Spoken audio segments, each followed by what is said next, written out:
up for Joe Egan, ladies and gentlemen. It must be the greatest thing about being Canadian, there's always an excuse, isn't it?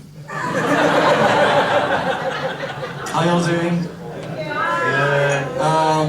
Are there any other Austrians in here? Oh, I got help raising the arm. Oh, back in the day they didn't need help.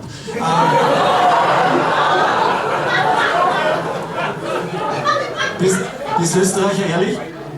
Okay, ja. Das wird jetzt, und das war auch einige Deutsche, ja? Irgendwo. Schaut, he looks German. Yeah.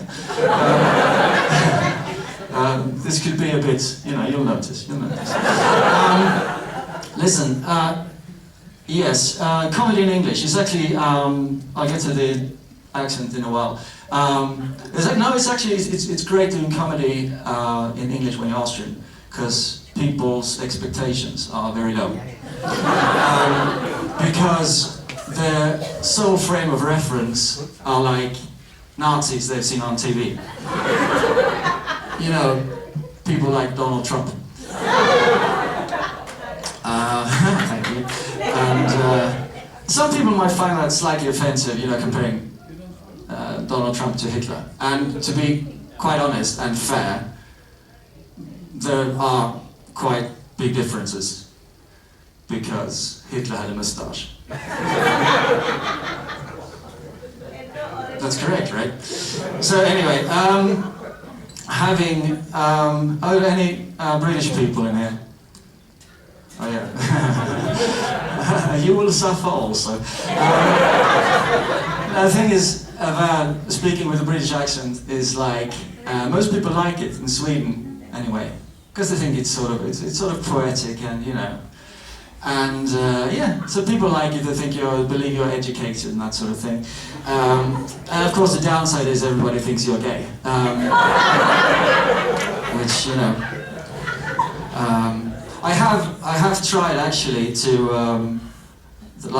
ask the MC Joe or whoever, say don't tell them I'm not British, because I believe myself that I can do this pretty well. I can make the audience believe I'm really British. And then British people have told me that, that's not possible. Apparently I'm far too handsome. So, you can't win them all, can you? Yeah. So I'm very interested in languages. I like that, if you haven't noticed, like the English type of, the British type of English and the American type of English somehow is related.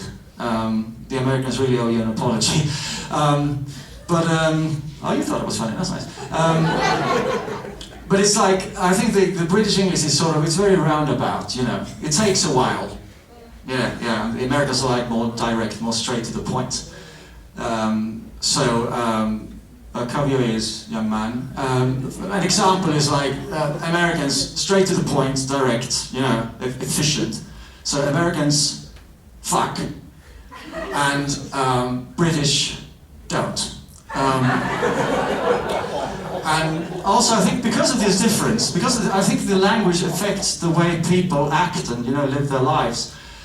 None so more evident really if you watch like TV shows about policemen. The British ones, it takes forever. They don't have like a chief, they have a superintendent, commissioner, whatever. So it takes them a while to solve all the crimes, whereas the American police is just arrest the black guy. It's slightly funny because it's true. Anyway, we're not just Happy Christmas, by the way, everybody. And it's Christmas, yes. And we're also looking forward to a new year. Well, I'm not, because I'm getting older, unlike you. And I feel with age that I should become more like old people that I used to know, and you'd be like, oh, bloody kids.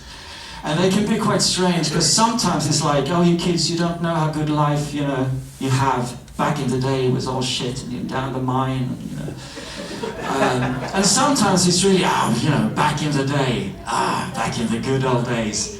I thought a lot about the good old days bit.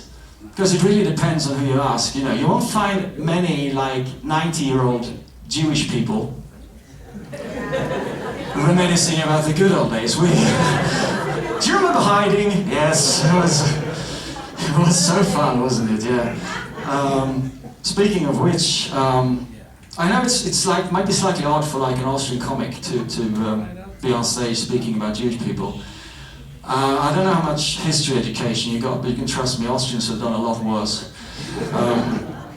I think it's funny in a way about like 2024, and still you still got anti-Semitism, and apart from the whole jealousy bit, which I think really is the root of the whole thing, they could always historically go back to, wow, well, you know, they killed Jesus, didn't they? Yeah, they killed Jesus, you know. Which is funny when you think about it, because they didn't. It was the Romans. So that's like 2,000 years of anti-Semitism. Any Italians in here? You should be ashamed of yourself. I think when they realized they couldn't build that church fast enough, like, they see Jesus going up, that was shit. We made a real blunder. Jesus, we're making this church for you. It's really nice. It's called St. Peter's, but never mind. Never mind, we're with you all the way. And Jesus was like, he did that, you know, he was floating up and he did that sign thing he always does in the pictures. And they think, yeah, he's blessing us. But he was really cursing you. It's like, your national football team will forever play shit. Yeah. Nah. I had sort of like a rough year. I tried to stay positive. That's another interesting phrase. Don't you hate people who are like that when you're a bit down? Cheer up, you know. Stay positive, you know. So I tried to, try and you know, be like that. I had a friend who was a bit down for health reasons. So I tried, okay, I'll be the positive. I'll be like, cheer up, you know. Stay positive. And he threatened to beat me up. So how could I know he got HIV? No. That's a bit of a nasty joke, isn't it? I'm married, believe it or not. Oh, yeah. Thank you, dear. Who else is married here? Can you clap your hands, please? So she's Swedish, by the way. And we have what I like to describe as a Swedish marriage. By that I mean she's been married twice before. You know, Swedish people recycling, very into that. She's been sort of depressed lately. I said, what's the matter? I was like, I'm depressed, I'm having dark thoughts. So I said, stop thinking about black men.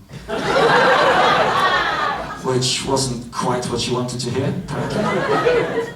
I took her, like, a few weeks back, I took her to, like, you know, Black Week, and she was very disappointed. Wasn't what she had in mind at all.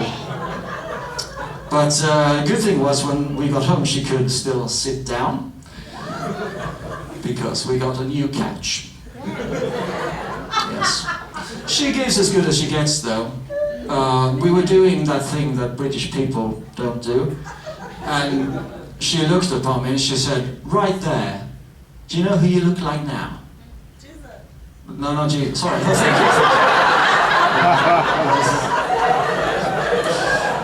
you. No, she said, you look like that Jim Morrison guy, you know.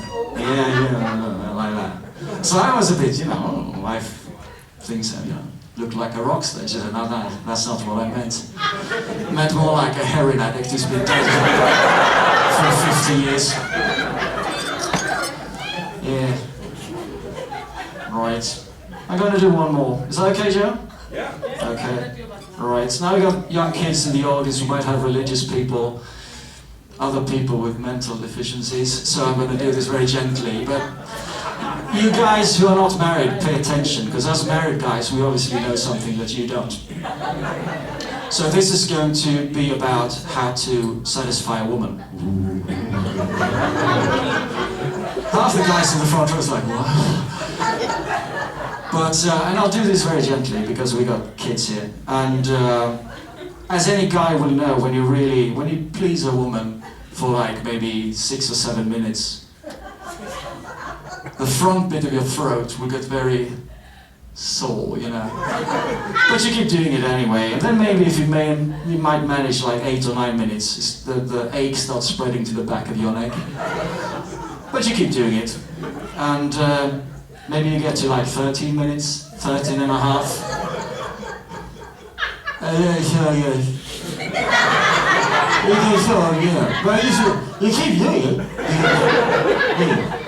And then if you're like really experienced, then you get to like 17 or 18 minutes.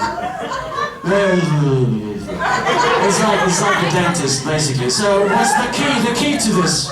Listen, now comes the main thing. Ladies, what do we learn from this? We learn that the male body was not constructed to talk about feelings and emotions for 18 minutes straight. That's my time, ladies and gentlemen. Thank you very much.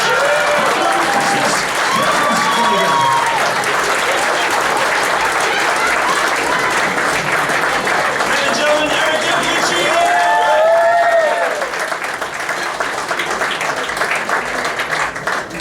Okay, we're